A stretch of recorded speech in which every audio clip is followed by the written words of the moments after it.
Impossible is nothing. Hello, मैं कार्तिक पांडे आप सबको आज बताने जा रहा हूँ कि CUET एंट्रेंस या किसी भी यूनिवर्सिटी इंस्टीट्यूट का एग्ज़ाम कैसे क्लियर करते हैं, क्या बेसिक स्ट्रेटजी होनी चाहिए और मैंने क्या स्ट्रेटजी अपने लिए अपनाया था BHU एंट्रेंस क्लियर करने के लिए। तो वीडियो में बने रहिए लास्ट तक सारी बातें समझने के लिए, और वीडियो अच्छा लगे तो वीडियो को लाइक करें, सब्सक्राइब करें, बेल आइकन को प्रेस कर लीजिए ताकि अगली वीडियो की नोटिफिकेशन आपको मिल सके। तो चलिए शुरू करते हैं कि बेसिक स्ट्रेटजी क्या होनी चाहिए। इसमें दो चीज़ें होती हैं। पहला ये कि आपके पास टाइम सफिशिएंट है, और दूसरा ये कि आप देर कर दिए हैं और टाइम कम है।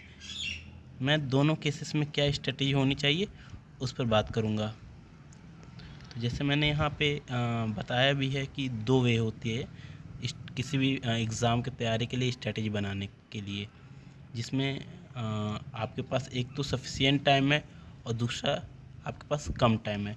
तो जब सफिशिएंट टाइम होता है तो सबसे पहले हम लोग स्ट्रेटजी बनाने के लिए जो पहली चीज़ होती है, जो सबसे अहम बात होती है, वो ये होता है कि आप खुद में बिलीव रखिए कि हाँ, आप इस एग्ज़ाम को क्लियर कर सकते हैं, और चाहे कुछ भी हो, कोई भी हर्डल हो, आप अपने पे विश्वास ना खोएं। क्योंकि अगर आप अपने पे विश्वास खो देंगे तो लाजमी है कि आपसे एग्ज़ाम नहीं निकलने वाला है। तो सबसे पहला पॉइंट यही है कि आप अपने पे विश्वास रखिए। Just believe in your self that you can clear any exam. And next important point is this कि आप एक बार सिलेबस को पूरा देखें। सिलेबस का फुट कॉपी निकलवा सकते हैं, या फिर आप सॉफ्ट कॉपी में भी, मोबाइल में भी, या फिर जस्ट अपने लैपटॉप में भी सिलेबस को डाउनलोड करके और सिलेबस को पूरा देखें कि सिलेबस में है क्या। और जब एक बार आप सिलेबस देख लेते हैं तो तीसरा पॉइंट ये होता है कि आप उस सिलेबस के लिए क्या क्या बुक्स होती हैं उन बुक्स को फ़िल्टर करें। जैसे कि एक ही सिलेबस के लिए कई सारी बुक्स होती हैं, तो उसमें से आपको देखना कि उनमें बेस्ट बुक क्या है जिसमें कंटेंट अच्छे तरीके से लिखी हुई मिल जाए आपको। क्योंकि कई बार ऐसा होता है कि हम लोग तो तैयारी शुरू करते हैं, बट बुक्स ऐसे हैं, हम लोग रैंडमली चूज़ कर लेते हैं बस ऊपर का एक हम लोग व्यू देख के कि क्या है बुक्स में। बट कई बार अंदर के कंटेंट्स और लिखावट ऐसे होते हैं ना, जो कि थोड़े समय पढ़ने के बाद हम लोग को लगता है यार ये तो गलती कर दी, अब दूसरे बुक से पढ़ना चाहिए। या फिर कभी कभी कुछ ऐसा भी होता है कि कुछ ऐसे दोस्त आते हैं और आपसे पूछते हैं कुछ क्वेश्चन जो कि आपको उस बुक्स में मिलता नहीं है, तो आपको लगता है कि यार ये तो बुक सही नहीं है, चलो बुक बदल के अब दूसरे बुक से पढ़ेंगे जो दोस्त ने रिकमेंड किया हो, या फिर कोई भी जो अलग टीचर रिकमेंड करते हैं उससे। तो इन सब में होता क्या है कि आप बार बार बुक चेंज करते हैं और आपको फिर से टाइम लगने लगता है उस बुक के कंटेंट को और उसके राइटिंग स्टाइल को समझने में। तो इसमें आपका सिर्फ समय बेकार जाता है, और आपकी प्रिपरेशन में कहीं ना कहीं एक हर्डल आती रहती है और आप थोड़ा थोड़ा पीछे होने लगते हैं प्रिपरेशन में। तो इस चीज़ का ध्यान देना है कि आप पहले ही टाइम निकाल लें और बुक्स को अच्छे से सेलेक्ट कर लें कि अब ये बुक चूज़ कर लिए हैं तो अब पूरे सिलेबस को इसी बुक से कवर करेंगे। ठीक, तो ये हो गई हमारी तीसरी और इम्पॉर्टेंट बात स्ट्रैटेजीज़ में। फिर से हम देखते हैं कि जब हम बुक सेलेक्ट कर लिए हैं और हमारे पास सफिशिएंट टाइम है अभी, तो हम लोग हर एक टॉपिक को सिलेबस के अकॉर्डिंग पढ़ते जाएंगे उसी बुक से जिसको हम लोग सेलेक्ट किए रहते हैं। और जब हर एक टॉपिक को अच्छे से हम लोग पढ़ने लगेंगे तो इसके बाद से हम लोग को करना यह है कि जैसे कुछ यूनिट अगर हम जैसे एक यूनिट के सारे टॉपिक कवर कर लिए हैं, तो ये नहीं कि तुरंत हम लोग प्रीवियस ईयर क्वेश्चन पे चले जाएं। हम लोग 2-3 यूनिट कवर करेंगे, उसके बाद से साथ ही साथ हम लोग प्रीवियस ईयर पेपर को अरेंज कर लेंगे। और जब हम 2-3 यूनिट तैयार कर लेंगे तो फिर से प्रीवियस ईयर पेपर को हम लोग सॉल्व करना शुरू करेंगे। इससे होता क्या है, हमारा कॉन्फिडेंस जो होता है वो थोड़ा थोड़ा बूस्ट होता है कि चलो जितना हमने पढ़ा है कम से कम उस यूनिट के जो आए हुए क्वेश्चन है वो तो कर ले रहे हैं। तो और फिर से पीछे के क्वेश्चन को करने से आइडिया लगता है कि किस तरीके से क्वेश्चन बनते हैं और एग्ज़ाम में कैसा पैटर्न फॉलो होता है। इसलिए प्रीवियस ईयर क्वेश्चन करना बहुत ज़रूरी बात है। और जो सेकेंड लास्ट पॉइंट है वो ये है कि अब हर एक एग्ज़ाम में लगभग सारे ही एग्ज़ाम में जो कि यूनिवर्सिटी लेवल पे होता है या फिर किसी भी जनरल इंस्टीट्यूट लेवल पे होता है, वहाँ पे जीके, हिंदी और इंग्लिश ये भी पूछे जाते हैं। और तो हफ्ता में एक बार ये करना है कि आपको कम से कम 2 घंटे इसके लिए भी टाइम निकालना है और इसको पढ़ना है, ताकि आपका इसमें क्वेश्चन बनने।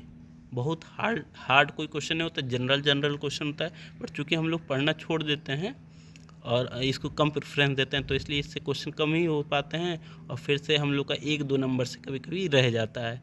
तो हम लोग को ये गलती नहीं करना है, हम लोग को हफ्ते में कम से कम 2 घंटे इसके लिए टाइम देना है, इन 3 सब्जेक्ट के लिए, जिसमें जीके, हिंदी और इंग्लिश। तो ये हो गया। और फिर जो लास्ट और बहुत ज़्यादा ज़रूरी है वो ये है कि रिवीज़न बहुत करना है। ऐसा नहीं कि आप पढ़ लिए छोड़ दिए, आपके दिमाग में चीज़ें रिटेन रहेंगी। कई बार क्या होता है, रिटेंशन किसी किसी की बहुत कम होती है तो वो चीज़ें भूल जाती है, बट हम लोग एक ओवर कॉन्फिडेंस में रहते हैं कि यार हमने तो पढ़ लिया है, ठीक है, ये चीज़ें मेरी कवर हो गई, बट हम लोग एग्ज़ाम टाइम में कन्फ्यूज हो जाते हैं। तो इसके लिए करना ये है कि हम लोग को रिवीज़न करते रहना है और जितने एमसीक्यू उससे रिलेटेड मिले, आपके जो भी यूनिट्स हैं, उन सारे एमसीक्यू को प्रैक्टिस करना है और इसको जितना बार आप कर सके उतना बार करना चाहिए। इससे कॉन्फिडेंस बिल्ट होगा और आपके क्वेश्चन अच्छे से होते रहेंगे और एग्ज़ाम टाइम में आप प्रॉपरली कर पाएंगे और आपको कन्फ्यूज़न नहीं होगा। तो ये एक जो कंटेंट मैंने बताया है वो सारी ऐसी है जो कि आपके पास जब टाइम सफिशिएंट हो, और जब हम लोग के पास टाइम कम होता है तो उस टाइम हम लोग को कैसे स्ट्रेटेजी रखनी चाहिए, उसमें भी कुछ बातें हैं जो कि इसी तरीके से सेम हैं, बट हाँ उनका भी एक इम्पॉर्टेंट रोल है और हम लोग अभी उनको भी जानेंगे। तो नेक्स्ट स्लाइड में हम उसकी बात करते हैं।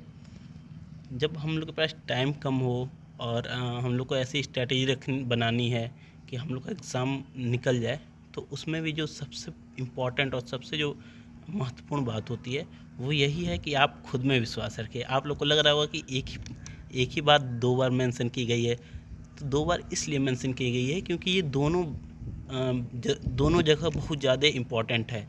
क्योंकि फिर से मैं वही चीज़ रिपीट कर रहा हूँ कि जब तक आप अपने पे बिलीव नहीं करेंगे, कुछ नहीं होने वाला है। क्योंकि जब मान लीजिए कोई भी अभी आपके सामने आके आपसे 2-4 क्वेश्चन पूछ के आपको ये कह दे कि यार तुमसे तो होगा नहीं, तुम झूठ में इसका प्रिपरेशन करो, चलो कुछ और करो, तो आप फिर से भटकने लगेंगे। तो इसलिए बहुत ज़्यादा ज़रूरी होता है कि अपने पे विश्वास रखना। तो इसमें भी पहला पॉइंट यही मैंने मेंशन किया है कि जस्ट बिलीव इन योरसेल्फ। और फिर से भाई एग्ज़ाम निकालना, दूसरा पॉइंट ये है कि सिलेबस के थ्रू जाओ। तो एग्ज़ाम निकालना है आपको तो ज़रूरी है सिलेबस पढ़ना। सिलेबस को कम से कम एक बार निकाल कर लाइए, उसमें देखिए क्या क्या कंटेंट है। तो सिलेबस आप निकाल लीजिए और फिर से आप जो नेक्स्ट पॉइंट है वो ये है कि आप 10 प्रीवियस ईयर पेपर आपके पास होना चाहिए, जिससे कि आप समझ सकेंगे कि किस तरीके के क्वेश्चन आ रहे हैं और कैसे क्वेश्चन आ रहे हैं, और जो हमने सिलेबस निकलवाया है उस सिलेबस से एक यूनिट से क्या क्या ऐसे टॉपिक्स हैं जिनमें बहुत ज़्यादा क्वेश्चन आ रहे हैं। तो नेक्स्ट ये करना है आपको कि उन टॉपिक को मार्क कर लेना है जिनसे अभी तक क्वेश्चन बहुत सारे आए हुए हैं और आते रह रहे हैं और उसमें कोई चेंजेस नहीं हो रहा है। तो जब आप उन टॉपिक्स को सिलेबस से और प्रीवियस ईयर क्वेश्चन से मार्क कर लेंगे, तो आपको क्या करना है, उन टॉपिक को इतने अच्छे से पढ़ना है ना कि अगर फिर से एग्ज़ाम में आपके उन टॉपिक से क्वेश्चन आए तो वो गलती ना हो और उसके तो मार्क्स कम से कम आपको मिल ही जाए।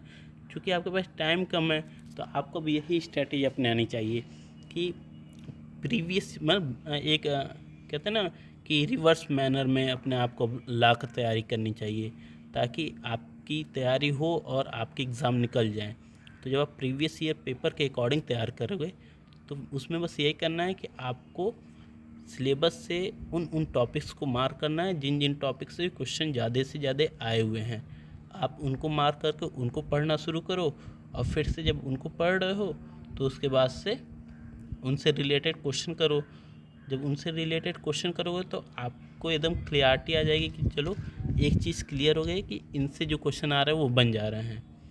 जब आप इतना कर ले रहे हो तो फिर से आपको ये करना है कि उसी सिलेबस में देखेंगे कुछ कुछ ऐसे टॉपिक्स भी होते हैं जो आपको लगते हैं या फिर कोई आपको रिकमेंड करता है, कोई टीचर रिकमेंड करते हैं कि इन टॉपिक से क्वेश्चन आ सकते हैं, तो उन्हें मैं हॉट टॉपिक्स के नाम से बुलाता हूँ। तो आप उन हॉट टॉपिक्स को भी एक नज़र देख लिए और उसको भी पढ़ लें, ताकि अगर कहीं जितना आपने पढ़ा है उससे क्वेश्चन ना आकर उन चीज़ों से क्वेश्चन आ जाए जो कि मैं हॉट टॉपिक्स में डाल रहा हूँ, तो आप उसको भी कर पाएँ और उससे आपके नंबर्स आ जाए और आपके सिलेक्शन हो जाए। और जो लास्ट पॉइंट है वो यही है कि रिवीजन एंड प्रैक्टिस एमसीक्यू। तो ये दोनों भी स्ट्रैटेजीज़ में बहुत ही इम्पॉर्टेंट है। जितना अच्छा आपका रिवीजन होगा, जितना आपका क्वेश्चन पे एमसीक्यू क्वेश्चन पे कमांड होगा, उतना अच्छा आपको नंबर मिलने वाला है और आपकी सिलेक्शन हो जाने वाली है। तो ये 2 बेसिक स्ट्रैटेजी होती है। अगर आप इन दोनों बेसिक स्ट्रैटेजीज़ को फॉलो करेंगे तो बिल्कुल आपका किसी भी एग्ज़ाम में सिलेक्शन हो जाना है। और जहाँ तक मैं अपने बारे में बताऊँ कि मैंने क्या स्ट्रैटेजी अपनाई थी, तो वो ये था कि मेरे पास सफिशिएंट टाइम था। मैं पहले ही सोच लिया था मुझे एंट्रेंस देना है बीएचयू का। मैंने बीएचयू का एंट्रेंस दिया था 2020 में और वहाँ मेरा ऑल इंडिया रैंक 32 आया था। तो मैंने डिसाइड किया था, हालांकि कुछ देर हुआ बट फिर भी मैंने पहला ही स्ट्रैटेजी अपनाया था जिसमें मेरे पास, मैं कह सकता हूँ कि सफिशिएंट टाइम था। तो मैंने जितने भी सिलेबस के जितने भी टॉपिक्स थे मैं ऑलमोस्ट मैंने कवर किए हुए थे।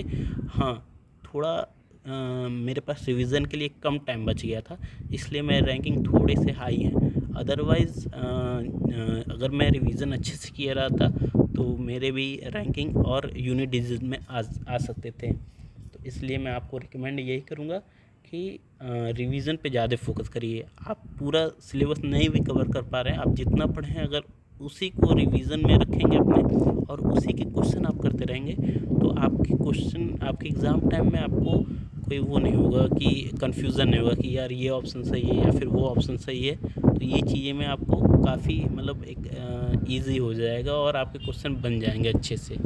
तो ऐसा ही था और होप कि मैंने जो भी आपको बताया है वो आपके एग्ज़ाम के प्रिपरेशन में आपको हेल्प करे और आप एक अच्छा नंबर लेकर अपने एग्ज़ाम में सिलेक्शन पाएँ।